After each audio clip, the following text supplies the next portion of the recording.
So ಲೇಡೀಸಿಗೆ ಫಿಮೇಲ್ಸ್ಗೆ so respect ಕೊಡೋಣ.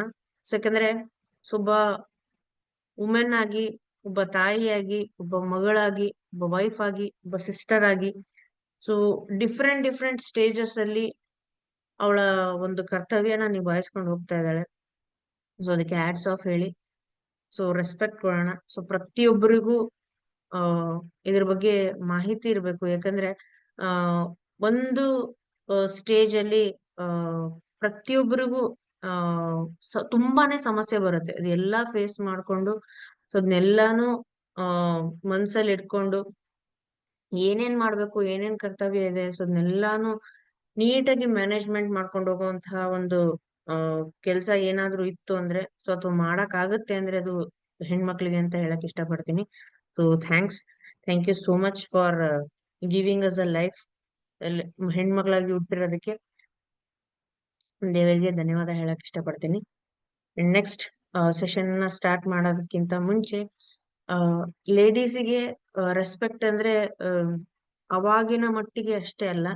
So ಅವರ ಒಂದು ಕರ್ತವ್ಯ ಆಗಿರ್ಬೋದು, ಅವರ ಒಂದು ಆ ವರ್ಕ್ ಸ್ಪೇಸ್ ಆಗಿರ್ಬೋದು, ಎಲ್ಲೇ ಆಗಿರ್ಲಿ, ಸೊ ಅವರಿಗೆ ಕೊಡ್ತಕ್ಕಂತ ರೆಸ್ಪೆಕ್ಟ್ ಅವರಿಗೆ ಸಿಗಲಿ ಅಂತ ಹೇಳಿ ಕೇಳ್ಕೊಂತಾ ಇದೀನಿ. ಸೊ ಗೈನಕಾಲಜಿ ಪ್ರಾಬ್ಲಮ್ಸ್ ಅನ್ನ ಮಾತಾಡೋದಾದ್ರೆ, ಲೇಡೀಸಿಗೆ ತುಂಬಾನೇ ಹೆಲ್ತ್ ಇಶ್ಯೂಸ್ ಬರುತ್ತೆ. ಸೊ ಯಾಕೆ ಬರುತ್ತೆ, ಏನು, ಅದು ಏನ್ ಪ್ರಾಬ್ಲಮ್ ಮೇನ್ ಅಂತ ನೋಡೋದಾದ್ರೆ, ಸ್ಟಾರ್ಟ್ ಆಗದೆ ಲೇಡೀಸ್ನ ಹ್ಯಾಬಿಟ್ಸ್, ಡೈಲಿ ಹ್ಯಾಬಿಟ್ಸ್ ಮೇಲೆ.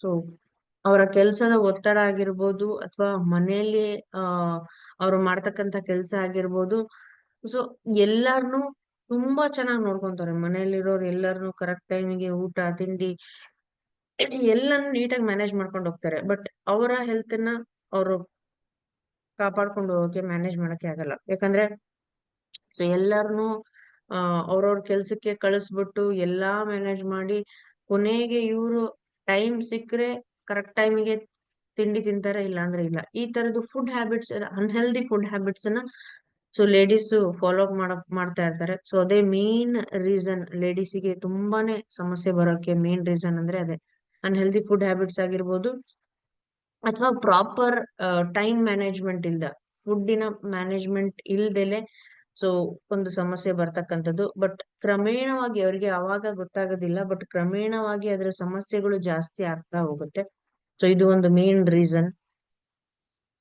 ಸೊ ಯಾವ್ಯಾವ ತರ ಲೇಡೀಸಿಗೆ ಪ್ರಾಬ್ಲಮ್ಸ್ ಬರುತ್ತೆ, ಸೊ ಈ ಯಾವ ತರ ಅವರು ಪ್ರಾಬ್ಲಮ್ಸ್ ಅನ್ನ ಫೇಸ್ ಮಾಡ್ತಾರೆ ನೋಡೋದಾದ್ರೆ, ವೆಜಿನಲ್ ಇನ್ಫೆಕ್ಷನ್ಸ್, ಯೂರಿನರಿ ಇನ್ಫೆಕ್ಷನ್ಸ್ ಆಗಿರ್ಬೋದು, ಅಥವಾ UTI ಇನ್ಫೆಕ್ಷನ್ಸ್ ಆಗಿರ್ಬೋದು, ಯೂರಿನರಿ ಟ್ರ್ಯಾಕ್ ಇನ್ಫೆಕ್ಷನ್ಸ್ ಆಗಿರ್ಬೋದು.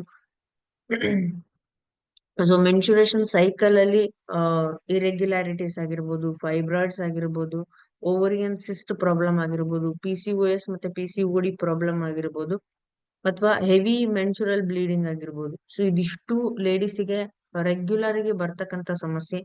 ಸೊ ಎಲ್ಲರಿಗೂ ಬರುತ್ತೆ ಅಂತಲ್ಲ, ಕೆಲವೊಬ್ಬರಿಗೆ ಈ ಒಂದು ಪ್ರಾಬ್ಲಮ್ಸ್ ತುಂಬಾನೇ ಫೇಸ್ ಮಾಡ್ಬೇಕಾಗುತ್ತೆ.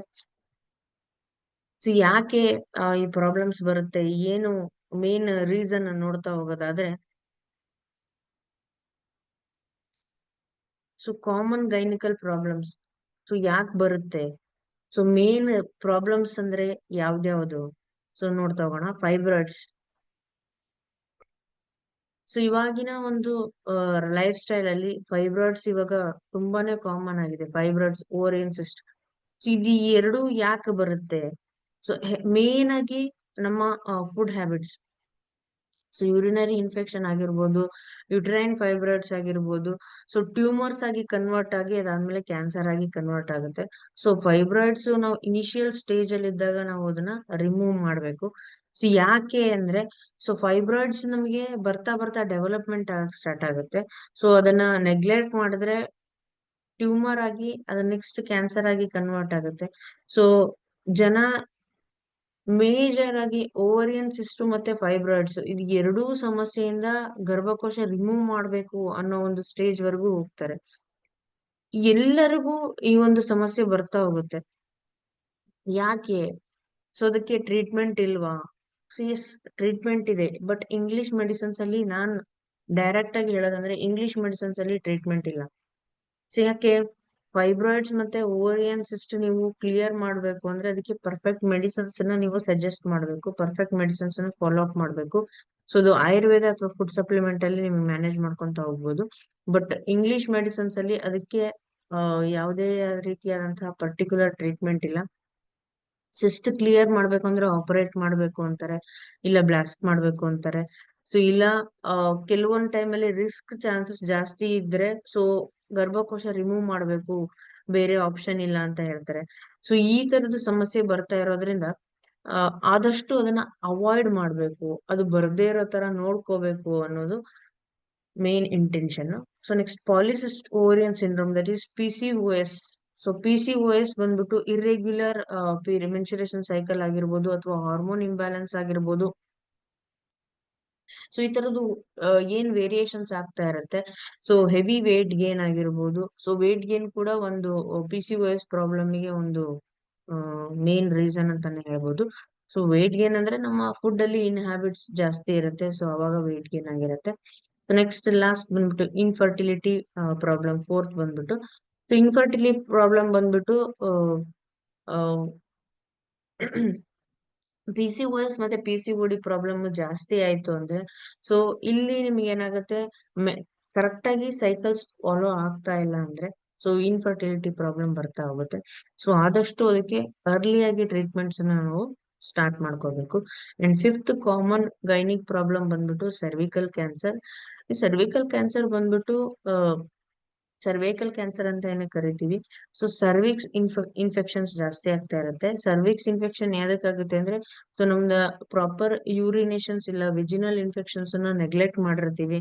ಸೊ ಸರ್ವಿಕ್ಸ್ ಸ್ವೆಲ್ಲಿಂಗ್ ಆಗ್ತಾ ಇರುತ್ತೆ, ಇನ್ಫೆಕ್ಷನ್ಸ್ ಜಾಸ್ತಿ ಆಗ್ತಾ ಇರುತ್ತೆ. ಸೊ ಇದನ್ನ ನಾವು ನೆಗ್ಲೆಕ್ಟ್ ಮಾಡಿದಷ್ಟು ಏನಾಗುತ್ತೆ, ಅದರ ಪ್ರಮಾಣ ಜಾಸ್ತಿ ಆಗಿ ಅದು ಕ್ಯಾನ್ಸರ್ ಆಗಿ ಕನ್ವರ್ಟ್ ಆಗುತ್ತೆ. ಅದಕ್ಕೆ ಅರ್ಲಿ ಸ್ಟೇಜಸ್ ಅಲ್ಲಿ ಇದ್ದಾಗ ಅದನ್ನ ಆದಷ್ಟು ಕ್ಲಿಯರ್ ಮಾಡ್ಬೇಕು.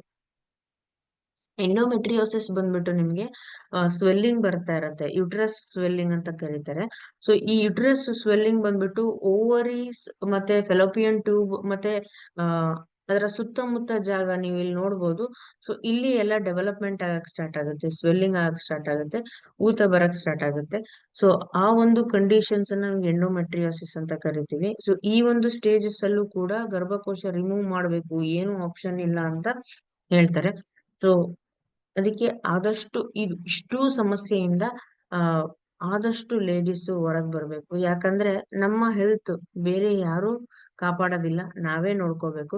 ಸೊ ಇದಲ್ದೆ ಕೆಲವೊಂದು ಸಿಚುವೇಶನ್ಸ್ ಇದೆ, ಪ್ರಾಬ್ಲಮ್ಸ್ ಇದೆ. ಸೊ ಅದನ್ನ ನೋಡೋದಾದ್ರೆ ಡಯರಿ ಆಗಿರ್ಬೋದು ಅಥವಾ ಡಿಸ್ಮೆನೋರಿಯಾ ಅಂತ ಕರಿತೀವಿ. ಸೊ ಅಂದ್ರೆ ಆ, ಪದೇ ಪದೇ ಹೊಟ್ಟೆ ನೋವು ಬರೋದು, ಪೀರಿಯಡ್ ಸೈಕಲ್ ಅಲ್ಲಿ ಪೇನ್ಸ್ ಜಾಸ್ತಿ ಬರೋದು, ಆಮೇಲೆ ಓವರಿಯನ್ ಸಿಸ್ಟ್, ಎಂಡೋಮೆಟ್ರಿಯೋಸಿಸ್ ನಾನು ಅವಾಗ್ಲೇ ಹೇಳ್ದಲ್ಲ ಸ್ವೆಲ್ಲಿಂಗ್ಸ್ ಬರ್ತಾ ಇದೆ, ಗಂಟುಗಳಾಗ್ತಾ ಇದೆ ಅಂತ. ಸೊ ಆ ಒಂದು ಸಿಚುವೇಶನ್ಸ್ ಆಗಿರ್ಬೋದು, PCOS ಪ್ರಾಬ್ಲಮ್ ಆಗಿರ್ಬೋದು. ಅಂಡ್ ಮೇನ್ ಬಂದ್ಬಿಟ್ಟು UTI, that is urinary track infections. ಇದಿಷ್ಟು ನೀವು ನೆಗ್ಲೆಕ್ಟ್ ಮಾಡಿ ಮಾಡಿ ಮಾಡಿ ಏನಾಗುತ್ತೆ, ಸಿವಿಯರ್ ಪ್ರಾಬ್ಲಮ್ಸ್ ಬರ್ತಾ ಹೋಗುತ್ತೆ. ಸೊ ಲೇಡೀಸಿಗೆ ಒಂದು ಏನಂದ್ರೆ ಅವ್ರ ಆರೋಗ್ಯ ಅವರು ನೀಟಾಗಿ ನೋಡ್ಕೊಳೋದಿಲ್ಲ. ಸೊ ಯಾಕಂದ್ರೆ ಎಲ್ಲಾನು ನೀಟಾಗಿ ಮ್ಯಾನೇಜ್ ಮಾಡಿ ಸೊ ಎಲ್ಲಾನು ಬ್ಯಾಲೆನ್ಸ್ ಮಾಡ್ಕೊಂತ ಹೋಗಿ ಸೊ ಅದರಲ್ಲೇ ಅವರು ಟೈಮ್ ಜಾಸ್ತಿ ಸ್ಪೆಂಡ್ ಮಾಡ್ತಾರೆ. ಮನೆಯವರು ಅಥವಾ ಮನೆಯಲ್ಲಿ ಮಕ್ಕಳಾಗಿರ್ಬೋದು ಅಥವಾ ವಯಸ್ಸಾದವರಾಗಿರ್ಬೋದು, ಯಾರೇ ಏಜ್ ಪೀಪಲ್ಸ್ ಇರ್ಬೋದು, ಸೊ ಯಾರೇ ಆಗಿರ್ಲಿ ಎಲ್ಲಾರನು ಚೆನ್ನಾಗಿ ನೋಡ್ಕೊಂತಾರೆ. ಬಟ್ ಅವ್ರ ಆರೋಗ್ಯ ನೋಡ್ಕೊಳಕ್ಕೆ ಅವ್ರಿಗೆ ಟೈಮ್ ಇಲ್ಲ. ಸೊ ಅದು ಆಗ್ಬಾರ್ದು. ಯಾಕಂದ್ರೆ ಇರೋಷ್ಟು ನಮ್ಮ ಲೈಫ್ ಸ್ಪ್ಯಾನ್ ಅಲ್ಲಿ ಯಾವುದೇ ರೀತಿಯಾದಂತ ಸಮಸ್ಯೆ ಬರ್ದೇ ಇರೋ ತರ ನಾವು ನೋಡ್ಕೋಬೇಕು. ಸೊ ನೆಕ್ಸ್ಟ್ ಬಂದ್ಬಿಟ್ಟು irregular periods, main problem irregular periods. First problem start ಆಗೋದೇ ಇಲ್ಲಿ. ಸೊ ಲೇಡೀಸಿಗೆ ಯಾವುದೇ ಆಗಿರ್ಬೋದು, ಇನಿಷಿಯಲ್ ಸ್ಟೇಜಸ್ ಅಲ್ಲೇ ನಿಮಗೆ ಆ ಕೆಲವೊಂದು ವಿಷಯಗಳು ಗೊತ್ತಾಗ್ತಾ ಹೋಗುತ್ತೆ, ಬಟ್ ಅವಾಗೇನೆ ನೀವು ಅದಕ್ಕೆ ಸೊಲ್ಯೂಷನ್ ಕಂಡ್ಕೋಬೇಕು. ಸೊ ಲೇಡೀಸ್ಗೆ ಏನೇ ಪ್ರಾಬ್ಲಮ್ ಇದ್ರು ಫಸ್ಟ್ ಪ್ರಾಬ್ಲಮ್ ಸ್ಟಾರ್ಟ್ ಆಗೋದು ಇರೆಗ್ಯುಲರ್ ಪೀರಿಯಡ್ಸ್. ಇರೆಗ್ಯುಲರ್ ಪೀರಿಯಡ್ಸ್ ಯಾಕೆ ಬರುತ್ತೆ ಅಂದ್ರೆ ಸೊ ಒಂದು ಹಾರ್ಮೋನಲ್ ಇಂಬ್ಯಾಲೆನ್ಸ್, ಹಾರ್ಮೋನಲ್ ಚೇಂಜಸ್ ಇಂದ ನಿಮ್ಗೆ ಇರೆಗ್ಯುಲರ್ ಪೀರಿಯಡ್ಸ್ ಸ್ಟಾರ್ಟ್ ಆಗುತ್ತೆ. ಸೊ ಯಾಕೆಂದ್ರೆ ಮೇನ್ ಆಗಿ ನಮ್ಮ ಬಾಡಿಯಲ್ಲಿ ಇಂಬ್ಯಾಲೆನ್ಸ್ ಸ್ಟಾರ್ಟ್ ಆಗದೆ ಹಾರ್ಮೋನಲ್ ಚೇಂಜಸ್ ಫಸ್ಟ್ ಎಫೆಕ್ಟ್ ಅಂತಾನೆ ಹೇಳ್ಬೋದು. ಸೊ ನಮ್ಮ ಫುಡ್ ಇಂದ ಆಗಿರ್ಬೋದು ಅಥವಾ ಅನ್‌ಹೆಲ್ದಿ ಫುಡ್ ಹ್ಯಾಬಿಟ್ಸ್ ಆಗಿರ್ಬೋದು, ಅಥವಾ ಪ್ರಾಪರ್ ಫುಡ್ ಇಂಟೇಕ್ ಇಲ್ಲ, ಪ್ರಾಪರ್ ವಾಟರ್ ಕನ್ಸಂಪ್ಷನ್ ಇಲ್ಲ. ಸೊ ಈ ತರದ್ದು ನಮ್ಮ ಊಟದಲ್ಲಿ ಏನಾದ್ರೂ ಚೇಂಜಸ್ ಇತ್ತು ಅಂದ್ರೆ, ಸೊ ಅವಾಗ ನಮ್ಗೆ ಏನಾಗುತ್ತೆ, ಬಾಡಿಯಲ್ಲಿ ಹಾರ್ಮೋನಲ್ ಚೇಂಜಸ್ ಸ್ಟಾರ್ಟ್ ಆಗುತ್ತೆ. ಸೊ ಏನಾದ್ರೂ ಕೊರತೆಗಳು ಇದ್ರೆ, ಪ್ರೋಟೀನ್ಸ್ ಆಗಿರ್ಬೋದು, ವಿಟಮಿನ್ಸ್ ಆಗಿರ್ಬೋದು, ಸೊ ಈ ತರದ್ದು ಏನಾದ್ರೂ ಲೋ ಲೆವೆಲ್ ಇತ್ತು ಅಂದ್ರೆ, ಬ್ಲಡ್ ಆಗಿರ್ಬೋದು, ಎಲ್ಲಾನು main reason for hormonal imbalance ಅಂತ ಕರಿತೀವಿ. ಸೊ ನೆಕ್ಸ್ಟ್, ಎಕ್ಸೆಸಿವ್ ಎಕ್ಸಸೈಸ್ ಅಂದ್ರೆ ಓವರ್ ಎಕ್ಸಸೈಸ್. ಕೆಲವೊಬ್ರು ವೇಟ್ ರಿಡ್ಯೂಸ್ ಮಾಡ್ಬೇಕು ಅಂತ ಹೇಳಿ ಓವರ್ ಎಕ್ಸಸೈಸ್ ಮಾಡ್ತಾರೆ. ಸೊ ಸಡನ್ ಆಗಿ ನಾನು ವೇಟ್ ರಿಡ್ಯೂಸ್ ಮಾಡ್ಬೇಕು, ನನ್ ತೂಕ ಜಾಸ್ತಿ ಆಗಿದೆ, ಸೊ ಅನ್ನೋ ಒಂದು ಕಾರಣಕ್ಕೆ ಈ ತರ ಮಾಡ್ತಾರೆ. ಅದು ಕೂಡ ತಪ್ಪು. ಅದರಿಂದನೂ ಮೆನ್ಸುರಲ್ ಸೈಕಲ್ ಇಂಬ್ಯಾಲೆನ್ಸ್ ಆಗುತ್ತೆ and over all body imbalance ಆಗುತ್ತೆ. ಯೂರಿನರಿ ಇನ್ಫೆಕ್ಷನ್ಸ್ ಅಥವಾ ಅದರ್ ಡಿಸೀಸಸ್ ಬರಕ್ಕೆ ಅದು ರೀಸನ್ ಆಗುತ್ತೆ. ನೆಕ್ಸ್ಟ್ ಬಂದ್ಬಿಟ್ಟು reproductive system disorder. So main ಆಗಿ ರಿಪ್ರೊಡಕ್ಟಿವ್ ಸಿಸ್ಟಮ್ ಡಿಸ್ಟರ್ಬ್ ಆಗುತ್ತೆ. ಹಾರ್ಮೋನಲ್ ಚೇಂಜಸ್ ಆದಾಗ ಇರೆಗ್ಯುಲರ್ ಪೀರಿಯಡ್ಸ್ ಸ್ಟಾರ್ಟ್ ಆಯ್ತು ಅಂದ್ರೆ, ಸೊ ನೆಕ್ಸ್ಟ್ ನಿಮಗೆ ಬರೋದೇ ಇನ್ಫರ್ಟಿಲಿಟಿ ಪ್ರಾಬ್ಲಮ್. ಸೊ ಈ ಒಂದು ಸಮಸ್ಯೆ ಕೂಡ ನಿಮಗೆ ಸ್ಟಾರ್ಟ್ ಆಗುತ್ತೆ. And over all stress life, ನಿಮ್ಮ ಲೈಫ್ ಸ್ಟೈಲ್ ಆಗಿರ್ಬೋದು, ಆಮೇಲೆ ಸ್ಟ್ರೆಸ್ ಜಾಸ್ತಿ ತಗೊಂಡ್ರೆ ಅವಾಗೂ ಕೂಡ ನಿಮ್ಗೆ ಇರೆಗ್ಯುಲರ್ ಪೀರಿಯಡ್ಸ್ ಸ್ಟಾರ್ಟ್ ಆಗುತ್ತೆ. And weight fluctuations. ಸೊ ಯಾವಾಗ್ಲೂ ಕಾನ್ಸ್ಟೆಂಟ್ ವೇಟ್ ಇರಲ್ಲ, ಸ್ವಲ್ಪ ಯಾವಾಗ್ಲೂ ಹೆವಿ ಆಗೋದು, ಸಡನ್ ಆಗಿ ಲೋ ಆಗೋದು, ಈ ತರದ್ದು ವೇರಿಯೇಷನ್ಸ್ ಇರುತ್ತೆ. So that is all based on hormonal changes ಅಂತಾನೆ ಹೇಳ್ತೀವಿ. ಸೊ ನೆಕ್ಸ್ಟ್ ಬಂದ್ಬಿಟ್ಟು ಮೆಡಿಕೇಶನ್ಸ್ ಮತ್ತೆ ಕಾಂಟ್ರಸೆಪ್ಟಿವ್ಸ್. ಯಾಕಂದ್ರೆ ತುಂಬಾ ಜನ ಪಿಲ್ಸ್ ಯೂಸ್ ಮಾಡ್ತಾರೆ. ಸೊ ಅದರಿಂದನೂ ಕೂಡ ಸೈಡ್ ಎಫೆಕ್ಟ್ಸ್ ಆಗುತ್ತೆ. ಯಾವುದೇ ಆಗಿರ್ಬೋದು, ಮೆಡಿಸಿನ್ಸ್ ಕೆಮಿಕಲ್ ಕಾಂಪೋಸಿಷನ್ಸ್ ಇರೋದು ನಾವು ಜಾಸ್ತಿ ಇಂಟೇಕ್ ಮಾಡಿದ್ರೆ, ಅಡಿಕ್ಷನ್ಸ್ ಆಯ್ತು ಅಂದ್ರೆ, ಸೊ ಅದರಿಂದ ತುಂಬಾನೇ ಡೇಂಜರ್ ಇರುತ್ತೆ. ಸೊ ಕೆಲವೊಬ್ಬರಿಗೆ ಏನು ಡೈಲಿ ವರ್ಕ್ ಮಾಡ್ತಾರೆ, ಸೊ ಅವರಿಗೆ ಹೆಡ್ ಏಕ್ಸ್ ಅಥವಾ ಬ್ಯಾಕ್ ಪೇನು ಅಥವಾ ಈ ತರದ ಬಾಡಿ ಪೇನ್ಸ್ ಆಗಿರ್ಬೋದು, ಆರ್ಥರೈಟಿಸ್ ಪ್ರಾಬ್ಲಮ್ ಆಗಿರ್ಬೋದು, ಇದು ಎಲ್ಲದಕ್ಕೂ ಪಿಲ್ಸ್ ತಗೊಂತಾ ಇರ್ತಾರೆ. ಸೊ ಎಷ್ಟು ನೀವು ಟ್ಯಾಬ್ಲೆಟ್ಸ್ ತಗೊಂತಿರೋ ಅಷ್ಟು ನಿಮಗೆ ಸೈಡ್ ಎಫೆಕ್ಟ್ಸ್ ಜಾಸ್ತಿ. ಯಾಕಂದ್ರೆ ಕೆಮಿಕಲ್ ಕಾಂಪೋಸಿಷನ್ಸ್ ಬಾಡಿಗೆ ಜಾಸ್ತಿ ಹೋಗ್ಬಾರ್ದು. ಸೊ ಏನಿರುತ್ತೆ ಅಂದ್ರೆ ಅಲ್ಲಿ ಡ್ರಗ್ ಕಂಟೆಂಟ್ಸ್ ಇರುತ್ತೆ, ಜೊತೆಗೆ ನಿಮಗೆ ಸ್ಟೆರಾಯ್ಡ್ಸ್ ಕೂಡ ಆಡ್ ಆಗಿರುತ್ತೆ. ಸೊ ಬಾಡಿಗೆ ಎಷ್ಟು ನೀವು ಈ ಮೆಡಿಸಿನ್ಸ್ ನ ಅವಾಯ್ಡ್ ಮಾಡ್ತಿರೋ, ಕೆಮಿಕಲ್ ಮೆಡಿಸಿನ್ಸ್, ಅಷ್ಟು ಒಳ್ಳೇದು ಅಂತ ಹೇಳಕ್ ಇಷ್ಟಪಡ್ತೀನಿ. ಸೊ ಇದೆಲ್ಲ ನಿಮ್ಗೆ ಇರೆಗ್ಯುಲರ್ ಪೀರಿಯಡ್ಸ್ ಅಥವಾ ಮೆನ್ಸುರೇಷನ್ ಸೈಕಲ್ ಇರೆಗ್ಯುಲಾರಿಟೀಸ್ ಗೆ ಮೇನ್ ರೀಸನ್ಸ್ ಅಂತಾನೆ ಹೇಳ್ಬೋದು. ನೆಕ್ಸ್ಟ್ ಬಂದ್ಬಿಟ್ಟು PCOS problem. So PCOS problem ಯಾಕೆ ಬರುತ್ತೆ? ಪಾಲಿಸಿಸ್ಟಿಕ್ ಓವರಿಯನ್ ಸಿಂಡ್ರೋಮ್ ಅಂತ ಕರಿತೀವಿ. So first PCOD problem start ಆಗುತ್ತೆ ನಿಮಗೆ. ಸೊ ಓವರಿಯಲ್ಲಿ ಇಂಬ್ಯಾಲೆನ್ಸ್ ಅಂದ್ರೆ, ಸೊ ಓವರಿ ಕರೆಕ್ಟ್ ಆಗಿ ಫಂಕ್ಷನ್ ಆಗ್ತಾ ಇಲ್ಲ, ಸಿಸ್ಟ್ ಫಾರ್ಮೇಶನ್ ಸ್ಟಾರ್ಟ್ ಆಗತ್ತೆ. ಸೊ ಎಗ್ ಡೆವಲಪ್ಮೆಂಟ್ ಕರೆಕ್ಟ್ ಆಗಿ ಆಗ್ತಾ ಇರಲ್ಲ, ಅಥವಾ ಎಗ್ ಡೆವಲಪ್ ಆದ್ರೂ ಕೂಡ ಅದು ಕರೆಕ್ಟ್ ಆಗಿ ಸೈಕಲ್ ಅನ್ನ ರೀಚ್ ಮಾಡ್ತಾ ಇರಲ್ಲ. ಸೊ ಈ ತರದ್ದು ಸಮಸ್ಯೆ ಇದ್ರೆ ನಿಮಗೆ PCOS ಪ್ರಾಬ್ಲಮ್ ಸ್ಟಾರ್ಟ್ ಆಗುತ್ತೆ. ಸೊ ಇಲ್ಲಿ ನೋಡ್ಬೋದು ನಾರ್ಮಲ್ ಓವರಿ ಯಾವ ತರ ಇರುತ್ತೆ, ಪಾಲಿಸಿಸ್ಟಿಕ್ ಓವರಿ ಯಾವ ತರ ಇರುತ್ತೆ ಅಂತ. ಸೊ ನಾರ್ಮಲ್ ಓವರಿ ನೋಡಿ ನೀವು, ಸೊ ಸೈಕಲ್ಸ್ ಕರೆಕ್ಟ್ ಆಗಿ ಫಾಲೋ ಅಪ್ ಆಗ್ತಾ ಇರುತ್ತೆ, ಫಾಲಿಕಲ್ ನೀಟಾಗಿ ಡೆವಲಪ್ಮೆಂಟ್ ಆಗ್ತಾ ಇರುತ್ತೆ, ಓವುಲೇಷನ್ ಕೂಡ ನಾರ್ಮಲ್ ಆಗುತ್ತೆ. ಸೊ ಅವಾಗ ಪ್ರೆಗ್ನೆನ್ಸಿ ಯಾವ್ದು ಪ್ರಾಬ್ಲಮ್ ಆಗಲ್ಲ. ಓವುಲೇಷನ್ ಆದ ತಕ್ಷಣ ನಿಮ್ಗೆ ಏನಾಗುತ್ತೆ, ಆ ಓವುಲೇಟೆಡ್ ಎಗ್ ಬಂದ್ಬಿಟ್ಟು ನಿಮಗೆ ಫೆಲೋಪಿಯನ್ ಟ್ಯೂಬ್ ಒಳಗಿಂದ ನಿಮ್ಗೆ ಆ ರೀಚ್ ಆಗುತ್ತೆ. ಸೊ ಇದು ನಿಮ್ಗೆ ನಾರ್ಮಲ್ ಸೈಕಲ್. ಸೊ ಇಲ್ಲಿ ನಿಮಗೆ ನೋಡೋದಾದ್ರೆ, ಪಾಲಿಸಿಸ್ಟಿಕ್ ಓವರಿಯಲ್ಲಿ ಡೆವಲಪ್ಮೆಂಟ್ ಆಗಲ್ಲ, ಡೆವಲಪ್ಮೆಂಟ್ ಸ್ಟಾಪ್ ಆಗಿರುತ್ತೆ. ಸೊ ಡೆವಲಪ್ಮೆಂಟ್ ಸ್ಟಾಪ್ ಆದ್ರೆ ಅದು ಫೆಲೋಪಿಯನ್ ಟ್ಯೂಬ್ಗೆ ಎಂಟರೇ ಆಗಲ್ಲ. ಸೊ ಇಲ್ಲಿ ಇಮ್ಮೆಚೂರ್ ಫಾಲಿಕಲ್ಸ್ ಅಂತ ಕರಿತೀವಿ. ಸೊ ಮಲ್ಟಿಪಲ್ ಫಾಲಿಕಲ್ಸ್ ಇದ್ರೂ ಕೂಡ ಇಮ್ಮೆಚೂರ್ ಆಗಿರುತ್ತೆ. ಯಾವುದು ಪ್ರಾಪರ್ ಆಗಿ ಮೆಚೂರ್ಡ್ ಫಾಲಿಕಲ್ ಡೆವಲಪ್ ಆಗಲ್ಲ, ಓವುಲೇಷನ್ ಕೂಡ ಆಗೋದಿಲ್ಲ. ಸೊ ಈ ಒಂದು ಸಮಸ್ಯೆಯಿಂದ ಪಾಲಿಸಿಸ್ಟಿಕ್ ಓವರಿಯನ್ ಸಿಂಡ್ರೋಮ್ ಸ್ಟಾರ್ಟ್ ಆಗುತ್ತೆ. ಸೊ ಡಿಸೀಸ್ ಆಗಿರ್ಬೋದು, ಸಿಂಡ್ರೋಮ್ ಆಗಿರ್ಬೋದು ಸ್ಟಾರ್ಟ್ ಆಗುತ್ತೆ. ಯಾವ ತರ PCOD ಸಿಂಪ್ಟಮ್ಸ್ ನಿಮಗೆ ಸ್ಟಾರ್ಟ್ ಆಗುತ್ತೆ ಅಂದ್ರೆ, ಫಸ್ಟ್ ಮೇನ್ ಪ್ರಾಬ್ಲಮ್ ಬಂದ್ಬಿಟ್ಟು ಇರೆಗ್ಯುಲರ್ ಪೀರಿಯಡ್ಸ್ ಇರೆಗ್ಯುಲಾರಿಟಿ ಸ್ಟಾರ್ಟ್ ಆಗುತ್ತೆ. ಅಂಡ್ ಸಿವಿಯರ್ ಆಕ್ನೀಸ್ ಅಥವಾ ಪಿಂಪಲ್ಸ್ ನಿಮಗೆ ಕಾಣಿಸ್ಕೊಂತ ಹೋಗುತ್ತೆ. ಆಮೇಲೆ ಪದೇ ಪದೇ ಸುಸ್ತಾಗೋದು, ಆಯಾಸ ಆಗೋದು, ಕೆಲಸ ಮಾಡಕ್ ಇಂಟ್ರೆಸ್ಟ್ ಇಲ್ಲದೆ ಇರೋ ತರ ಆಗೋದು. ಆಮೇಲೆ ಟೆಸ್ಟೋಸ್ಟೆರಾನ್ ಲೆವೆಲ್ಸ್ ಕೂಡ ಹೈ ಆಗುತ್ತೆ, ಈಸ್ಟ್ರೋಜನ್ ಲೆವೆಲ್ಸ್ ವೇರಿಯೇಷನ್ ಆಗುತ್ತೆ.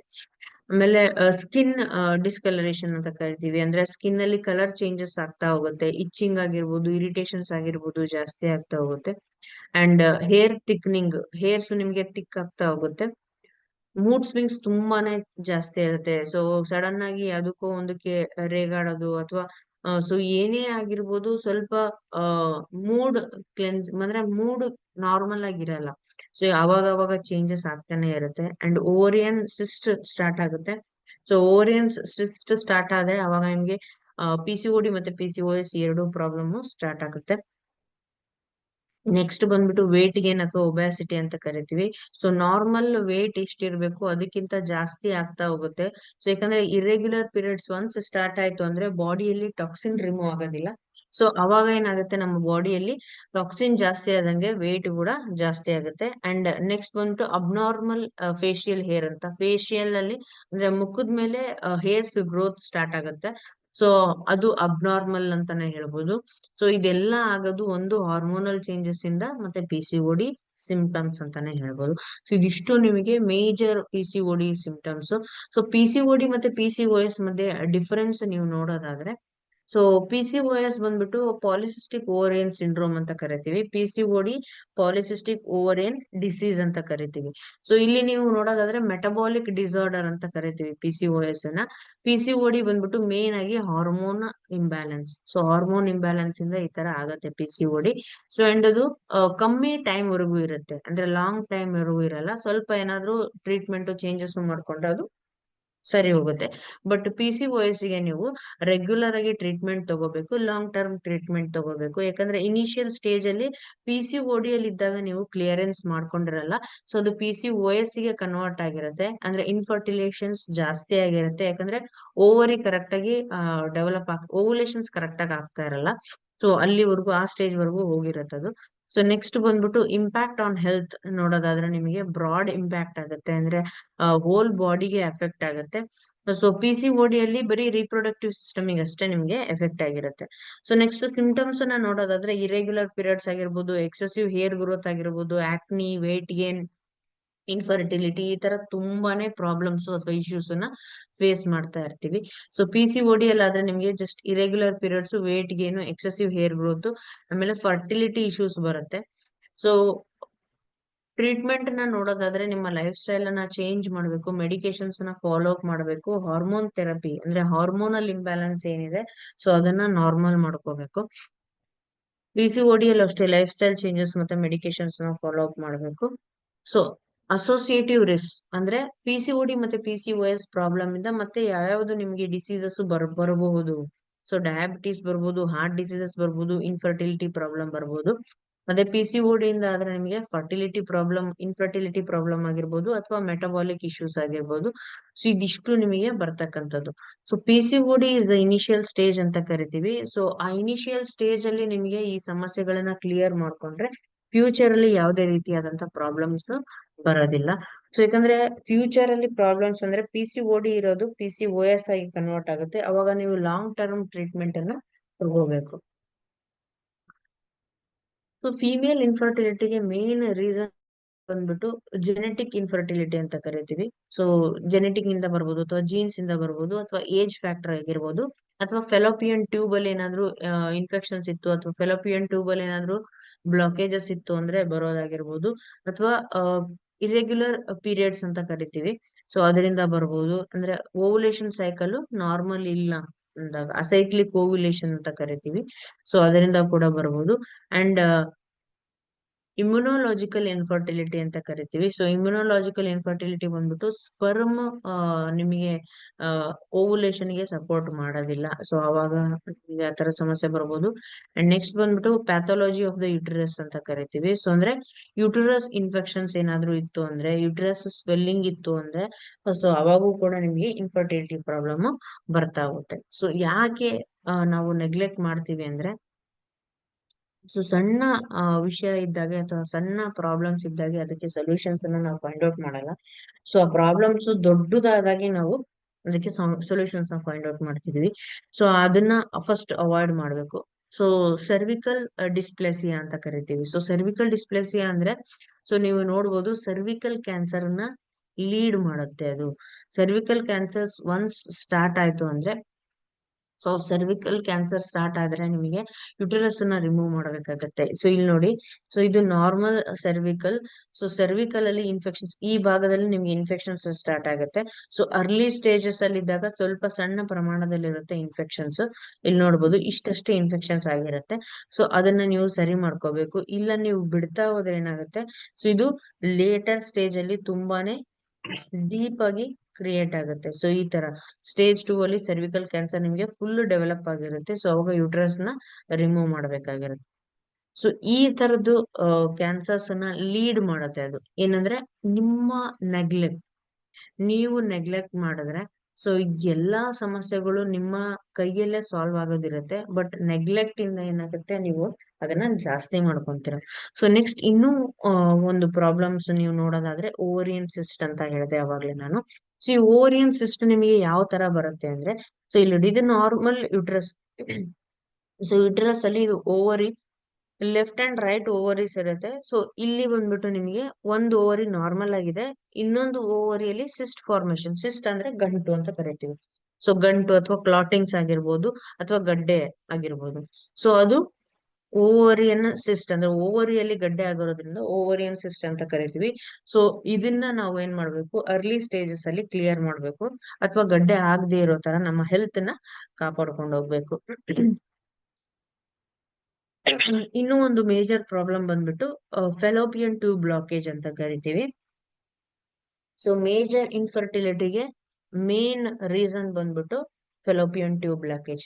ಸೊ ಇಲ್ಲಿ ಓವರಿಯಲ್ಲಿ ನಿಮ್ಗೇನು ಎಗ್ ಫಾರ್ಮೇಶನ್ ಆಗಿರುತ್ತೆ, ಅಂದ್ರೆ ಆಕ್ಟಿವ್ ಎಗ್ ಅಥವಾ ಓವುಲೇಷನ್ ಏನಾಗಿರುತ್ತೆ.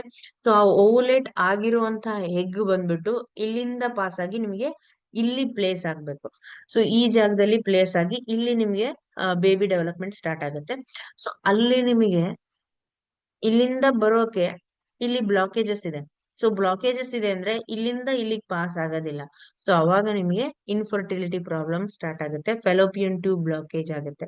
ಸೊ ಫೆಲೋಪಿಯನ್ ಟ್ಯೂಬ್ ಬ್ಲಾಕೇಜಸ್ ಇತ್ತು ಅಂದ್ರೆ ಸೊ ಅವಾಗ IVF ಆಗಿರ್ಬೋದು, ಈ ತರದ್ ಏನಾದ್ರೂ ಒಂದು ಆಪ್ಷನ್ ಅಲ್ಲಿ ನೀವು ಪ್ರೆಗ್ನೆಂಟ್ ಆಗ್ಬೋದು. ಸೊ ಇಲ್ಲ ನಾರ್ಮಲ್ ಆಗಿ ಆಗ್ಬೇಕು ಅಂದ್ರೆ ಈ ಫೆಲೋಪಿಯನ್ ಟ್ಯೂಬ್ ಬ್ಲಾಕೇಜಸ್ ಅನ್ನ ರಿಮೂವ್ ಮಾಡ್ಕೊಂಡು ಆಮೇಲೆ ನೀವು ನಾರ್ಮಲ್ ಆಗಿ ಪ್ರೆಗ್ನೆಂಟ್ ಆಗ್ಬೋದು. ಇದು ಮೇನ್ ರೀಸನ್ ಫಾರ್ ಇನ್ಫರ್ಟಿಲಿಟಿ ಅಂತ ಕರಿತೀವಿ, ಫೆಲೋಪಿಯನ್ ಟ್ಯೂಬ್ ಬ್ಲಾಕೇಜ್. ಇಲ್ಲಿ ಬ್ಲಾಕೇಜಸ್ ಇದೆ. ಸೊ ಕೆಲವೊಬ್ಬರಿಗೆ ಒಂದು ಫೆಲೋಪಿಯನ್ ಟ್ಯೂಬ್ ಬ್ಲಾಕೇಜ್ ಇರುತ್ತೆ, ಕೆಲವೊಬ್ಬರಿಗೆ ಎರಡು ಫೆಲೋಪಿಯನ್ ಟ್ಯೂಬ್ ಬ್ಲಾಕೇಜ್ ಇರುತ್ತೆ, depending on our health issues. So ಅವರವರ ಹೆಲ್ತ್ ಇಶ್ಯೂಸ್ ಮೇಲೆ ಅದು ಡಿಪೆಂಡ್ ಆಗಿರುತ್ತೆ. ಸೊ PCOS ಪ್ರಾಬ್ಲಮ್ ಅನ್ನ ನ್ಯಾಚುರಲಿ ಕ್ಯೂರ್ ಮಾಡಬಹುದಾ? ಎಸ್, ನ್ಯಾಚುರಲಿ ಕ್ಯೂರ್ ಮಾಡಬಹುದು ಬೈ ಯುವರ್ ಹೆಲ್ದಿ ಹ್ಯಾಬಿಟ್ಸ್ ಅಂತಾನೆ ಕರಿತೀವಿ. ಸೊ ಹೆಲ್ದಿ ಹ್ಯಾಬಿಟ್ಸ್ ಅನ್ನ ಫಾಲೋ ಅಪ್ ಮಾಡಿ ನೀವು ನ್ಯಾಚುರಲ್ ಆಗಿ ಕ್ಯೂರ್ ಮಾಡಬಹುದು. ಸೊ ವಾತ ಪಿತ್ತ ಕಫ ಅಂತ ಕರಿತೀವಿ. ಇದು ಮೂರು ನಿಮಗೆ ಬ್ಯಾಲೆನ್ಸ್ಡ್ ಆಗಿತ್ತು ಅಂದ್ರೆ ಸೊ ಆಯುರ್ವೇದದಲ್ಲಿ ಯಾವುದೇ ಹೆಲ್ತ್ ಇಶ್ಯೂಸ್ ಬಂದ್ರು ಏನೂ ಸಮಸ್ಯೆ ಆಗೋದಿಲ್ಲ. ಸೊ ಯಾವ ತರ ನೀವು ಹೋಮ್ ರೆಮಿಡೀಸ್ ನ ನೋಡೋದಾದ್ರೆ, ಸೊ ಇಲ್ಲಿ ಕೆಲವೊಂದು ಟಿಪ್ಸ್ ಇದೆ. ಇದನ್ನ ಫಾಲೋ ಅಪ್ ಮಾಡಿದ್ರೆ ನೀವು PCOD ಅಥವಾ PCOS ಪ್ರಾಬ್ಲಮ್ ಇಂದ ಹೊರಗ್ ಬರ್ಬೋದು. ಸೊ ಲಿಕೋರೈಸ್ ಪೌಡರ್, ಜೀರಿಗೆ, ದಿಲ್ ಸೀಡ್ ಅಂತ ಕರಿತೀವಿ, ಅಸೋಫಿಟಾ ಪೌಡರ್, ಬ್ಲ್ಯಾಕ್ ಸಾಲ್ಟ್, ಅಜ್ವಾನ, ಸಾರಿ ಫಿನಲ್ ಸೀಡ್ ಅಂದ್ರೆ ಸೋಪಿಂಗ್ ಕಾಳು ಅಂತ ಕರಿತೀವಲ್ಲ ಅದು, ಅಂಡ್ ಸರಕ ಇಂಡಿಯಾ ಪೌಡರ್. ಸೊ ಇದಿಷ್ಟನ್ನು ಕೂಡ ಒಂದು ಹಾಫ್ ಗ್ಲಾಸ್ ವಾಟರ್ ಅಲ್ಲಿ ಮಿಕ್ಸ್ ಮಾಡಿ 3 times a day ಕುಡಿದ್ರೆ ನಿಮ್ಗೆ PCOD ಮತ್ತೆ PCOS ಪ್ರಾಬ್ಲಮ್ ಕ್ಲಿಯರ್ ಆಗುತ್ತೆ.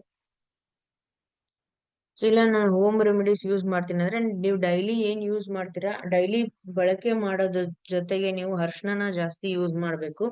ಅಂಡ್ ಮಿಂಟಿನ ಟೀ ನೀವು ಕನ್ಸ್ಯೂಮ್ ಮಾಡ್ಬೇಕು. ಆಪಲ್ ಸೀಡರ್ ವಿನೆಗರ್ ನ ಯೂಸ್ ಮಾಡ್ಬೇಕು. ಫ್ಲಾಕ್ಸ್ ಸೀಡ್ ಅಂತ ಕರಿತೀವಿ, ಅಗಸೆ ಬೀಜ, ಸೊ ಅದನ್ನ ಯೂಸ್ ಮಾಡ್ಬೇಕು. ಫೆನುಗ್ರೀಕ್ ಸೀಡ್, ಮೆಂತೆ ಕಾಳು ಯೂಸ್ ಮಾಡ್ಬೇಕು. ಚಕ್ಕೆ ಯೂಸ್ ಮಾಡ್ಬೇಕು. ಮ್ಯಾಕ್ರೂಟ್ ಯೂಸ್ ಮಾಡ್ಬೇಕು. ಅಶ್ವಗಂಧ ಯೂಸ್ ಮಾಡ್ಬೇಕು. ಮತ್ತೆ ತುಳಸಿ ಯೂಸ್ ಮಾಡ್ಬೇಕು. ಇದಿಷ್ಟನ್ನು ರೆಗ್ಯುಲರ್ ಆಗಿ ಯೂಸ್ ಮಾಡೋದ್ರಿಂದ ಸೊ PCOD ಪ್ರಾಬ್ಲಮ್ಸ್ ನಿಮ್ಗೆ ಕ್ಲಿಯರ್ ಆಗ್ತಾ ಹೋಗುತ್ತೆ. ಅಂಡ್ PCOS ಪ್ರಾಬ್ಲಮ್ ಏನಾದ್ರು ಇತ್ತು ಅಂದ್ರೆ ಸೊ ಸೇಮ್ ಫ್ಲಾಕ್ಸ್ ಸೀಡ್ ಅಂದ್ರೆ ಅಗಸೆ ಬೀಜ ಯೂಸ್ ಮಾಡ್ಬೇಕು. ಆಮೇಲೆ ಬೆಟ್ಟದ ನೆಲ್ಲಿಕಾಯಿ ಅಂತ ಕರಿತೀವಲ್ಲ ಅದು, ಅಲೋವೆರಾ ಆಗಿರ್ಬೋದು ಅಥವಾ ಮಿಂಟ್ ಟೀ ಅಥವಾ ಗ್ರೀನ್ ಟೀ ನೀವೇನ್ ಯೂಸ್ ಮಾಡ್ತೀರಾ ಅದು, ಅಂಡ್ ಚಕ್ಕೆ ನೀರು, ಚಕ್ಕೆನ ಬಾಯ್ಲ್ ಮಾಡಿ ನೀವು ಸೋಸ್ಕೊಂಡು ಕುಡಿಬಹುದು ಅಥವಾ ಪೌಡ್ರ್ ಮಾಡಿ ನೀವು ಯೂಸ್ ಮಾಡ್ಬೋದು. ಅಂಡ್ ನೆಕ್ಸ್ಟ್ ಬಂದ್ಬಿಟ್ಟು ಮೆಂತೆಕಾಳು. ಸೊ ಇದನ್ನ ರೆಗ್ಯುಲರ್ ಆಗಿ ಯೂಸ್ ಮಾಡೋದ್ರಿಂದ PCOD ಮತ್ತೆ PCOS ಪ್ರಾಬ್ಲಮ್ ಇಂದ ನೀವು ಹೊರಗೆ ಬರ್ಬೋದು. ಸೊ ಡಯಟ್ ಪ್ಲಾನ್ ನೋಡೋದಾದ್ರೆ ಸೊ ಡಿಫ್ರೆಂಟ್ ಡಯಟ್ ಪ್ಲಾನ್ಸ್ ಇದೆ. ಸೊ ಪ್ರತಿಯೊಂದು ಡೇಗೂ ನೀವು ಬ್ರೇಕ್ಫಾಸ್ಟ್ ಅಥವಾ ಮೀಲ್, ಲಂಚ್, ಈವ್ನಿಂಗ್ ಸ್ನಾಕ್ಸ್ ಆಗಿರ್ಬೋದು ಅಥವಾ ಡಿನ್ನರ್ ಆಗಿರ್ಬೋದು ಪ್ರಾಪರ್ ಆಗಿ ಫಾಲೋ ಅಪ್ ಮಾಡಿದ್ರೆ ಏನೇ ಪ್ರಾಬ್ಲಮ್ ಇದ್ರೂ ನಿಮ್ಗೆ ಕ್ಲಿಯರ್ ಆಗುತ್ತೆ. ಸೊ ಇದು ಡಯಟ್ ಚಾರ್ಟ್ ಅಂತಾನೆ ಹೇಳ್ಬೋದು. ಸೊ ಇದನ್ನ ರುಟೀನ್ ಆಗಿ ಫಾಲೋ ಅಪ್ ಮಾಡಿ ಅಂತಾನೆ ಹೇಳಲ್ಲ, ಬಟ್ ಹೆಲ್ದಿ ಹ್ಯಾಬಿಟ್ಸ್ ನ ಫಾಲೋ ಅಪ್, ಯಾಕಂದ್ರೆ ಇಷ್ಟು ಅಕ್ಯುರೇಟ್ ಆಗಿ ಫಾಲೋ ಅಪ್ ಮಾಡಕ್ ಯಾರ ಕೈಲೂ ಆಗಲ್ಲ. ಬಟ್ ಆದ್ರೆ ಇದ್ರ ಮೇಲೆ ನೀವು ಫುಡ್ ಹ್ಯಾಬಿಟ್ಸ್ ಅನ್ನ ಸ್ವಲ್ಪ ಕಂಟ್ರೋಲ್ ಮಾಡಿ, ಅನ್ಹೆಲ್ದಿ ಫುಡ್ ಹ್ಯಾಬಿಟ್ಸ್ ನ ಅವಾಯ್ಡ್ ಮಾಡಿ. ಸೊ ಎಷ್ಟಾಗುತ್ತೋ ಅಷ್ಟು ನ್ಯಾಚುರಲ್ ಫುಡ್ಸ್ ಅನ್ನ ನೀವು ತಗೊಳ್ಳಿ. ಆಯಿಲಿ ಫುಡ್ ಆಗಿರ್ಬೋದು ಅಥವಾ ಜಂಕ್ ಫುಡ್ ಆಗಿರ್ಬೋದು ಆದಷ್ಟು ಅವಾಯ್ಡ್ ಮಾಡಿ. ಫ್ರೂಟ್ಸ್, ವೆಜಿಟೇಬಲ್ಸ್ ಜಾಸ್ತಿ ಕನ್ಸ್ಯೂಮ್ ಮಾಡಿ. ಇದಿಷ್ಟು ಪ್ರಾಪರ್ ಆಗಿ ಫಾಲೋ ಅಪ್ ಮಾಡೋದ್ರಿಂದ ನಿಮ್ಗೆ PCOD, PCOS ಪ್ರಾಬ್ಲಮ್ ಅಥವಾ ಲೇಡೀಸ್ ಗೈನಿಕ್ ಪ್ರಾಬ್ಲಮ್ ಯಾವುದೇ ಇದ್ರೂ ಕೂಡ ನಿಮ್ಗೆ ಆದಷ್ಟು ಬೇಗ ಕ್ಲಿಯರ್ ಆಗುತ್ತೆ ಅಂತ ಹೇಳ್ತೀನಿ. ಸೊ ಇಷ್ಟೊತ್ತು ಲೇಡೀಸ್ ಇನ್ಫರ್ಟಿಲಿಟಿ ಬಗ್ಗೆ ಡಿಸ್ಕಸ್ ಮಾಡಿದ್ವಿ. ಸೊ ಲಾಸ್ಟ್ ಮೇಲ್ ಇನ್ಫರ್ಟಿಲಿಟಿ ಪ್ರಾಬ್ಲಮ್ ಇತ್ತು ಅಂದ್ರೆ ಏನ್ ಮಾಡ್ಬೇಕು? ಸೊ ಮೇಲ್ ಇನ್ಫರ್ಟಿಲಿಟಿ ಪ್ರಾಬ್ಲಮ್ಗೆ ಏನ್ ಯೂಸೇಜ್ ಅಂದ್ರೆ ಬೆಳ್ಳುಳ್ಳಿ ಜಾಸ್ತಿ ಯೂಸ್ ಮಾಡಿ, ಗ್ರೀನ್ ಟೀ ಯೂಸ್ ಮಾಡಿ, ಮೆಕರೂಟ್ ಯೂಸ್ ಮಾಡಿ, ಗಿಂಕೋ ಲೀವ್ಸ್ ಅಂತ ಬರುತ್ತೆ ಸೊ ಅದನ್ನ ಯೂಸ್ ಮಾಡಿ, ಅಮೆರಿಕನ್ ಜಿನ್ಸಿಂಗ್ ಅಥವಾ ಪ್ಯಾನಾಕ್ಸ್ ಜಿನ್ಸಿಂಗ್ ಅದನ್ನ ಯೂಸ್ ಮಾಡಿ, ಅಶ್ವಗಂಧ, ಚಿಸಂದ್ರ ಬೆರ್ರಿ ಅಂತ ಕರಿತೀವಿ, ಫ್ಲಾಕ್ಸೀಡ್ ಆಯಿಲ್ ಆಗಿರ್ಬೋದು ಅಥವಾ ಆ ದಮಿನಿಯಾ ಅಂತ ಕರಿತೀವಿ, ಅದನ್ನ ಯೂಸ್ ಮಾಡಿ, ಗೋಜಿ ಬೆರಿ ಯೂಸ್ ಮಾಡಿ. ಇದಿಷ್ಟು ಯೂಸ್ ಮಾಡೋದ್ರಿಂದ ಮೇಲ್ ಇನ್ಫರ್ಟಿಲಿಟಿ ಪ್ರಾಬ್ಲಮ್ ಏನಾದ್ರು ಇತ್ತು ಅಂದ್ರೆ ಸೊ ಅದು ಕ್ಲಿಯರ್ ಆಗುತ್ತೆ. ಸೊ ಬೆಸ್ಟ್ ಹರ್ಬ್ಸ್ ನೀವು ಫಿಮೇಲ್ ಇನ್ಫರ್ಟಿಲಿಟಿಗೆ ಯೂಸ್ ಮಾಡೋದಾದ್ರೆ, ಫರ್ಟಿಲಿಟಿನ ಡೆವಲಪ್ ಮಾಡಕ್ಕಾದ್ರೆ ಸೊ ಡೇಟ್ ಪಾಮ್ ಅಂತ ಕರಿತೀವಿ. ಸೊ ಅದನ್ನ ಯೂಸ್ ಮಾಡಿ. ಡೇಟ್ಸ್ ನೀವೇನ್ ಯೂಸ್ ಮಾಡ್ತೀರಾ ಅದು ಹಣ್ಣಿರ್ಬೇಕು, ಅಂದ್ರೆ ಫುಲ್ಲಿ ಡೇಟ್ಸ್ ಆಗಿ ಕನ್ವರ್ಟ್ ಆಗಿರ್ಬಾರ್ದು, ಹಣ್ಣಿರ್ಬೇಕು, ಅದನ್ನ ಯೂಸ್ ಮಾಡಿ. ಆಮೇಲೆ ಸೋಪಿಂಗ್ ಕಾಳು ಯೂಸ್ ಮಾಡಿ, ಚೆಸಲ್ ಪೆರಿ ಅಂತ ಬರುತ್ತೆ ಅದನ್ನ ಯೂಸ್ ಮಾಡಿ, ಚಕ್ಕೆ, ಅಶ್ವಗಂಧ ಆಗಿರ್ಬೋದು, ಕೆಮೊಮೈಲ್ ಹೂ ಬರುತ್ತೆ ಅದರದ್ದು ನೀವು ಇಂಗ್ರೀಡಿಯೆಂಟ್ ನ ಯೂಸ್ ಮಾಡ್ಬೋದು, ಪೊಮೊಗ್ರಾನೆಟ್, ಆಮೇಲೆ ಲುಕೋರೈಸ್ ಯೂಸ್ ಮಾಡ್ಬೋದು, ಅಂಡ್ ಬ್ಲ್ಯಾಕ್ ಸೀಡ್. ಸೊ ಇದಿಷ್ಟು ನೀವು ಫರ್ಟಿಲಿಟಿನ ಡೆವಲಪ್ಮೆಂಟ್ ಮಾಡಕ್ಕೆ ಲೇಡೀಸಿಗೆ ಯೂಸ್ ಮಾಡ್ಬೋದು. ಸೊ ಮೇಜರ್ ಮ್ಯಾಕ್ರೂಟ್ ನ ಯೂಸ್ ಮಾಡಿ. ಆಮೇಲೆ ಬ್ಲ್ಯಾಕ್ ಕೋಶ್ ಅಂತ ಕರಿತೀವಿ. ಸೊ ಅಶ್ವಗಂಧ, ವೈಟೆಕ್ಸ್, ಆಮೇಲೆ ಈವ್ನಿಂಗ್ ಪ್ರೈಮ್ ರೋಸ್ ಆಯಿಲ್ ಅಂತ ಕರಿತೀವಿ. ಸೊ ಇದನ್ನ ರೆಗ್ಯುಲರ್ ಆಗಿ ಯೂಸ್ ಮಾಡೋದ್ರಿಂದ ಇರೆಗ್ಯುಲರ್ ಪೀರಿಯಡ್ಸ್ ಕಂಟ್ರೋಲ್ ಆಗುತ್ತೆ, ಹಾರ್ಮೋನಲ್ ಚೇಂಜಸ್ ನಾರ್ಮಲ್ ಆಗುತ್ತೆ, ಟೆಸ್ಟೋಸ್ಟೆರಾನ್ ಡೆವಲಪ್ಮೆಂಟ್ ಅಲ್ಲಿ ಚೇಂಜಸ್ ಆಗುತ್ತೆ.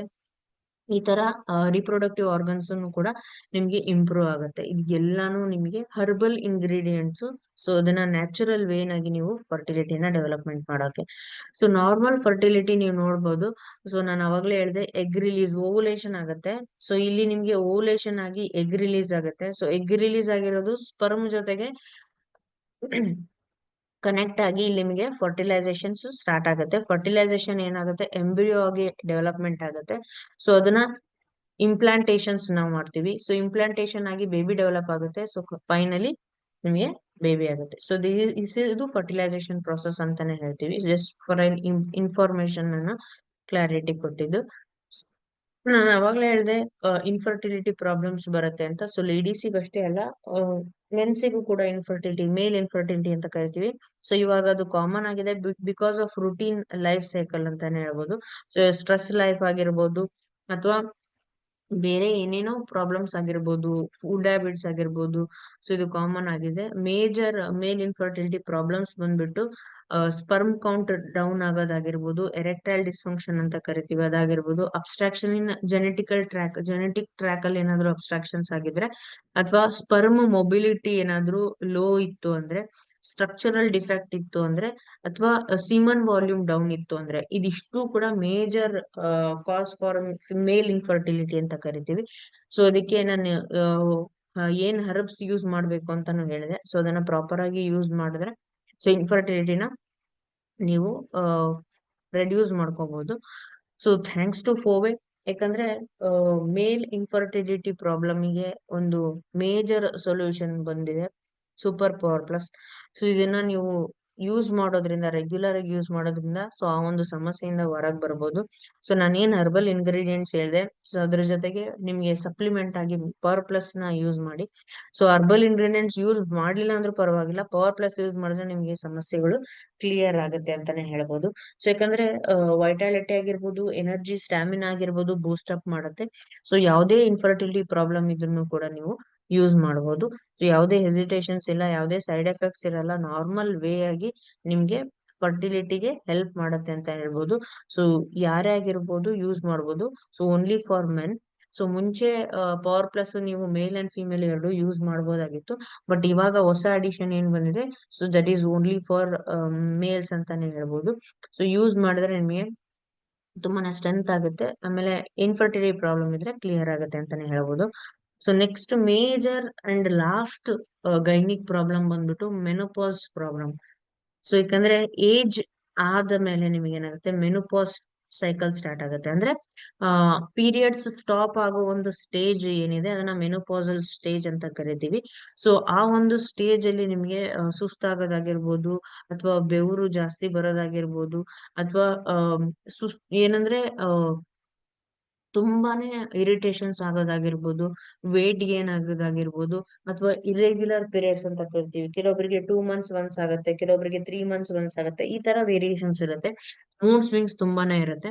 ಸೊ ಎಲ್ಲಾ ಪ್ರಾಬ್ಲಮ್ಸ್ ನಿಮ್ಗೆ ಫುಡ್ ಹ್ಯಾಬಿಟ್ಸ್ ಅಲ್ಲಿ ಅಥವಾ ಹಾರ್ಮೋನಲ್ ಇಂಬ್ಯಾಲೆನ್ಸ್ ಆಗದೆ ಇರೋ ತರ ನೀವು ನೋಡ್ಕೊಂಡ್ರೆ ಸೊ ಮೆನೋಪಾಸ್ ಪ್ರಾಬ್ಲಮ್ಸ್ ನಿಮಗೆ ಬರೋದಿಲ್ಲ. ಸೊ ಯಾವುದೇ ರೀತಿಯಾದಂತಹ ಸಿಂಪ್ಟಮ್ಸ್ ನೀವು ಸಣ್ಣದಾಗಿದ್ದಾಗೆ ಐಡೆಂಟಿಫೈ ಮಾಡಿ ಅದಕ್ಕೆ ಕರೆಕ್ಟ್ ಆಗಿ ಟ್ರೀಟ್ಮೆಂಟ್ ಮಾಡ್ಕೊಂಡ್ರೆ ಸೊ ಯಾವುದೇ ರೀತಿಯಾದಂತಹ ಪ್ರಾಬ್ಲಮ್ಸ್ ಬರಲ್ಲ ಅಂತ ಹೇಳ್ತೀನಿ. So this is the last topic ಅಂತ ಹೇಳ್ತೀನಿ. ಸೊ ಥ್ಯಾಂಕ್ಸ್ ಟು ಫೋವೆ. ಸೊ ಲೇಡೀಸ್ ಏನೇ ಪ್ರಾಬ್ಲಮ್ ಇದ್ರು ಕೂಡ ಸೊ ನಮ್ಮ BCM Pro ಗೈನಿಕ್ ಇಶ್ಯೂಸ್ ಯಾವುದೇ ಇದ್ರು ಕೂಡ BCM Pro ಯೂಸ್ ಮಾಡಿ ಗೈನಿಕ್ ಇಶ್ಯೂಸ್ ನ ಸಾಲ್ವ್ ಮಾಡಬಹುದು. ಸೊ ಗೈನಿಕ್ಗೆ ಮೇಜರ್ ಆಗಿ ಆಸನ ಏನಿದೆ, ಸೊ BCM ಒಳಗೆ ಸೊ ಇಲ್ಲಿ ನೋಡ್ಬೋದು ನೀವು, ಇದು ಸಿಟ್ಟಿಂಗ್ ಎಕ್ಸರ್ಸೈಸ್. ಸೊ ಸಿಟ್ಟಿಂಗ್ ಅಲ್ಲಿ ಮಾಡ್ತಕ್ಕಂಥದ್ದು. ಸೊ ಸ್ಟ್ಯಾಂಡಿಂಗು ಮಾಡಿ, ಬಟ್ ಇದನ್ನ ನೀವು 5 to 10 minutes ಡೈಲಿ ಮಾಡೋದ್ರಿಂದ ಯಾವುದೇ ಗೈನಿಕ್ ಇಶ್ಯೂಸ್ ಇದ್ರೂ ಕೂಡ ಕ್ಲಿಯರ್ ಆಗುತ್ತೆ ಅಂತ ಹೇಳ್ಬೋದು. ಸೊ ಅದ್ರ ಜೊತೆಗೆ ಥ್ಯಾಂಕ್ಸ್ ಟು ಒನ್ಸ್ ಅಗೇನ್ ಫೋವೆ. ಸೊ ವಂಡರ್ಫುಲ್ ಸ್ಯಾನಿಟರಿ ನ್ಯಾಪ್ಕಿನ್ಸ್ ನಮಗೆ ಪ್ರೊವೈಡ್ ಮಾಡಿದ್ದಾರೆ. ಸೊ ಅದು 3 ವೆರೈಟೀಸ್ 3 ರೇಂಜಸ್ ಅಲ್ಲಿ ಇದೆ. So day pad, night pad ಮತ್ತೆ ಪ್ಯಾಂಟಿ ಲೈನರ್. ಸೊ ಎಲ್ಲಾನು ಪ್ರಾಪರ್ ಆಗಿ ಯೂಸ್ ಮಾಡಿದ್ರೆ ನೀವು ಸೊ ಯಾವುದೇ ಸಮಸ್ಯೆ ಇರ್ಬೋದು, ಮೇನ್ ಆಗಿ ಸರ್ವಿಕ್ಸ್ ಕ್ಯಾನ್ಸರ್ ಆಗಿರ್ಬೋದು, ಸರ್ವಿಸಿಟಿಸ್ ಪ್ರಾಬ್ಲಮ್ ಆಗಿರ್ಬೋದು, ಯೂರಿನರಿ ಇನ್ಫೆಕ್ಷನ್ಸ್ ಆಗಿರ್ಬೋದು. ಸೊ ಈ ತರದ್ದು ಮೇಜರ್ ಗೈನಿಕ್ ಇಶ್ಯೂಸ್ ಬರಕ್ಕೆ ಮೇನ್ ರೀಸನ್ ನಾವು ಯೂಸ್ ಮಾಡ್ತಕ್ಕಂತ ಸ್ಯಾನಿಟರಿ ನ್ಯಾಪ್ಕಿನ್ಸ್. ಸೊ ಅದಕ್ಕೆ ಸ್ವಿಚ್ ಟು ಫೋವೆ ಸ್ಯಾನಿಟರಿ ನ್ಯಾಪ್ಕಿನ್. ಯಾಕಂದ್ರೆ ತುಂಬಾನೇ ಗೈನಿಕ್ ಪ್ರಾಬ್ಲಮ್ಸ್ ಇಂದ ತುಂಬಾ ಲೇಡೀಸ್ ಸಫರ್ ಆಗ್ತಾ ಇದ್ದಾರೆ. So because unhealthy sanitary napkin. So smart sanitary napkin ಗೆ ಕನ್ವರ್ಟ್ ಆಗಿ ಸೊ ಎಷ್ಟು ಜನ ಆಗುತ್ತೋ ಅಷ್ಟು ಜನಕ್ಕೆ ಇದನ್ನ ಸ್ಪ್ರೆಡ್ ಮಾಡಿ, ಸ್ಯಾನಿಟರಿ ನ್ಯಾಪ್ಕಿನ್ ಇನ್ಫೆಕ್ಷನ್ಸ್ ನ ಏನೇನ್ ಆಗ್ತಾ ಇದೆ, ಅದರ ಪ್ರಾಬ್ಲಮ್ಸ್ ಏನು, ಇಶ್ಯೂಸ್ ಏನು. ಸೊ ನಾನು ಫಸ್ಟ್ ಸೆಷನ್ಸ್ ಅಲ್ಲಿ ಅಂದ್ರೆ ಸ್ಯಾನಿಟರಿ ಪ್ಯಾಡಿನ ಒಂದು ಸೆಷನ್ ಅಲ್ಲಿ ನಾನು ಎಕ್ಸ್ಪ್ಲೈನ್ ಮಾಡಿದೀನಿ. ಯೂಟ್ಯೂಬ್ ಅಲ್ಲಿ ವಿಡಿಯೋ ಇದೆ, ಬೇಕಾದ್ರೆ ನೋಡಿ. ಸೊ ಯಾಕೆ ನಾವು ಸ್ಯಾನಿಟರಿ ನ್ಯಾಪ್ಕಿನ್ ಅನ್ನ ಅದರ್ ಸ್ಯಾನಿಟರಿ ನ್ಯಾಪ್ಕಿನ್ ಯೂಸ್ ಮಾಡಬಾರ್ದು, ಸೊ ಯಾವ ಬ್ರ್ಯಾಂಡ್ ನ ನಾವು ಯೂಸ್ ಮಾಡ್ತಾ ಇದೀವಿ, ಪ್ರತಿಯೊಂದರಲ್ಲೂ ಕೂಡ ನಮ್ಗೆ ಸಮಸ್ಯೆ ಇದೆ, ಯಾವ ತರ ಅದು ರೆಡಿ ಆಗುತ್ತೆ, ಅದರಿಂದ ಏನ್ ಪ್ರಾಬ್ಲಮ್ ಆಗುತ್ತೆ ಅನ್ನೋದು ಕ್ಲಿಯರ್ ಆಗಿ ನಾನು ಎಕ್ಸ್ಪ್ಲೈನ್ ಮಾಡಿದೀನಿ ಅದರಲ್ಲಿ. ಸೊ ಅದನ್ನೊಂದ್ಸರಿ ವಿಡಿಯೋ ನೋಡಿ. ಆ ಇಲ್ಲಿ ನಿಮಗೆ ಹೇಳೋದಾದ್ರೆ ಫೋವೆ ಸ್ಯಾನಿಟರಿ ನ್ಯಾಪ್ಕಿನ್ ಅಲ್ಲಿ ಯಾವುದೇ ರೀತಿಯಾದಂತಹ ಇರಿಟೇಷನ್ಸ್, ಇನ್ಫೆಕ್ಷನ್ಸ್ ಏನು ಆಗೋದಿಲ್ಲ. ಯಾಕಂದ್ರೆ ಹರ್ಬಲ್ ಇಂಗ್ರೀಡಿಯೆಂಟ್ಸ್ ಯೂಸ್ ಮಾಡಿರೋದ್ರಿಂದ ಯಾವುದೇ ರೀತಿ ಸೈಡ್ ಎಫೆಕ್ಟ್ಸ್ ಆಗಲ್ಲ, ಅಂಡ್ ಬಾಡಿ ನಿಮಗೆ ನಾರ್ಮಲ್ ಆಗಿರುತ್ತೆ. ಆಮೇಲೆ ಹೆಲ್ತ್ ಇಶ್ಯೂಸ್ ಯಾವುದು ಬೇಗ ಬರೋದಿಲ್ಲ, ಯೂರಿನರಿ ಇನ್ಫೆಕ್ಷನ್ಸ್ ಆಗೋದಿಲ್ಲ, ನಮ್ಮ ಯುಟ್ರೈನ್ ಫುಲ್ ಫ್ಲೆಡ್ಜ್ ಆಗಿ ಇದು ನಾರ್ಮಲ್ ಆಗಿರುತ್ತೆ, ಯಾವುದೇ ಇನ್ಫೆಕ್ಷನ್ಸ್ ಅನ್ನ ಬರಕ್ ಬಿಡೋದಿಲ್ಲ. ಯುಟಿರೈನ್ ಅನ್ನ ನಾವ್ ಎಷ್ಟು ಕಾಪಾಡ್ಕೊಂತೀವೋ, ಅಥವಾ ನಾವ್ ಎಷ್ಟು ನಮ್ಮ ಯುಟ್ರಸ್ ಅನ್ನ ಕಾಪಾಡ್ಕೊಂತೀವೋ ಅಷ್ಟು ನಮ್ಗೆ ಲೈಫ್ ಚೆನ್ನಾಗಿರತ್ತೆ. ಸೊ ಅದಕ್ಕೆ ಸ್ಯಾನಿಟರಿ ನ್ಯಾಪ್ಕಿನ್ ರೆಗ್ಯುಲರ್ ಆಗಿ ಯೂಸ್ ಮಾಡಿ ಅಂತ ಹೇಳಕ್ ಇಷ್ಟಪಡ್ತೀನಿ. ಫೋವೆ ಸ್ಯಾನಿಟರಿ ನ್ಯಾಪ್ಕಿನ್ ಬೇರೆದಲ್ಲ. ಸೊ ನೆಕ್ಸ್ಟ್ ಬಂದ್ಬಿಟ್ಟು ಲಿವರ್ ರೆಡಿ. ಸೊ ಮೇಜರ್ ನಮ್ಮ ಫುಡ್ ಹ್ಯಾಬಿಟ್ಸ್ ಅನ್ನ ಕೆಲವೊಬ್ಬರಿಗೆ ಹೆಂಗಾಗಿರುತ್ತೆ ಅಂದ್ರೆ ಟೈಮ್ ಟು ಟೈಮ್ ಫುಡ್ ತಗೊಳೋದಿಲ್ಲ, ಫುಡ್ ಮ್ಯಾನೇಜ್ಮೆಂಟ್ ಕರೆಕ್ಟ್ ಆಗಿರಲ್ಲ. ಸೊ ಅಂತ ಒಂದು ಸಿಚುವೇಶನ್ಸ್ ಅಲ್ಲಿ ತುಂಬಾನೇ ಪ್ರಾಬ್ಲಮ್ಸ್ ಅನ್ನ ಫೇಸ್ ಮಾಡ್ತಾರೆ. ಸೊ ಅದ್ ಎಲ್ಲದಕ್ಕೂ ಮೇಜರ್ ನೀವು ಲಿವರ್ ಎಡಿನ ಯೂಸ್ ಮಾಡಿ, ಲಿವರ್ ಎಡಿ ಸ್ಟಾರ್ಟ್ ಮಾಡಿ. ಸೊ ಲಿವರ್ ಎಡಿ ಸ್ಟಾರ್ಟ್ ಮಾಡೋದ್ರಿಂದ ನಿಮ್ಗೆ ಏನಾಗುತ್ತೆ, ಓವರ್ ಆಲ್ ಡೈಜೆಷನ್ ಪ್ರಾಬ್ಲಮ್ಸ್ ಇದ್ರೆ ಅಥವಾ ಓವರ್ ಆಲ್ ಈ ತರ ನಿಮ್ಗೆ ಏನಾದ್ರು ಗ್ಯಾಸ್ಟ್ರಿಕ್ ಪ್ರಾಬ್ಲಮ್ ಆಗಿರ್ಬೋದು, ಅಥವಾ ಫುಡ್ ಪ್ರಾಪರ್ ಇಂಟೇಕ್ ಇಲ್ಲದೆ ಏನೇ ಸಮಸ್ಯೆ ಬಂದ್ರು ಕೂಡ ಲಿವರ್ ಎಡಿ ಅದನ್ನ ಸಾಲ್ವ್ ಮಾಡುತ್ತೆ ಅಂತಾನೆ ಹೇಳ್ಬೋದು. ಸೊ ಇನ್ನ ಕೆಲವೊಬ್ಬರಿಗೆ ಪ್ರೋಟೀನ್ ಡಿಫಿಷಿಯನ್ಸಿ ಜಾಸ್ತಿ ಇರುತ್ತೆ. ಸೊ ಅವರಿಗೆ ಆಲ್ ಪ್ಲಾಂಟ್ ಪ್ರೋಟೀನ್ ಪೌಡರ್ ನೀವು ಸಜೆಸ್ಟ್ ಮಾಡಿ. ಸೊ ಪ್ರೋಟೀನ್ಸ್ ವೇರಿಯೇಷನ್ಸ್ ಇತ್ತು ಅಂದ್ರೆ ಸೊ ಅವಾಗ ತುಂಬಾನೇ ಪ್ರಾಬ್ಲಮ್ಸ್ ಬರುತ್ತೆ, ಸುಸ್ತಾಗೋದು, ಆಯಾಸ ಆಗೋದು, ವಿಟಮಿನ್ ಡಿಫಿಷಿಯನ್ಸಿ ಆಗೋದು. ಸೊ ಈ ತರದ್ದು ಹಲವಾರು ಸಮಸ್ಯೆ ಬರ್ತಾ ಹೋಗುತ್ತೆ. ಸೊ ಅವಾಗ ನೀವು ಆಲ್ ಪ್ಲಾಂಟ್ ಪ್ರೋಟೀನ್ ಪೌಡರ್ ನ ಯೂಸ್ ಮಾಡಬಹುದು. ಸೊ ಅದ್ರ ಜೊತೆಗೆ ಏನಾದ್ರೂ ಸ್ಕಿನ್ ಇನ್ಫೆಕ್ಷನ್ಸ್ ಇತ್ತು ಅಂದ್ರೆ ಸಿಬುಕ್ತಾನ್ ಡ್ರಾಪ್ಸ್ ಕೂಡ ನೀವು ಯೂಸ್ ಮಾಡಬಹುದು. ಸೊ ಇದಿಷ್ಟು ಫೋವೆಯ ಒಂದು ಪ್ರಾಡಕ್ಟ್ಸ್ ನಾವು ರೆಗ್ಯುಲರ್ ಆಗಿ ನಮ್ಮ ಬಾಡಿನ ಹೆಲ್ತಿ ಆಗಿ ಇಟ್ಕೊಳಕ್ಕೆ ಅಥವಾ ಲೇಡೀಸ್ ಪ್ರಾಬ್ಲಮ್ಸ್ ಗೆ ನೀವು ಯೂಸ್ ಮಾಡ್ಬೇಕಾಗಿರತಕ್ಕಂಥದ್ದು. ಸೊ ಏನಾದ್ರೂ ಡೌಟ್ಸ್ ಇತ್ತು ಅಂದ್ರೆ ಕೇಳ್ಬೋದು. So thank you so much.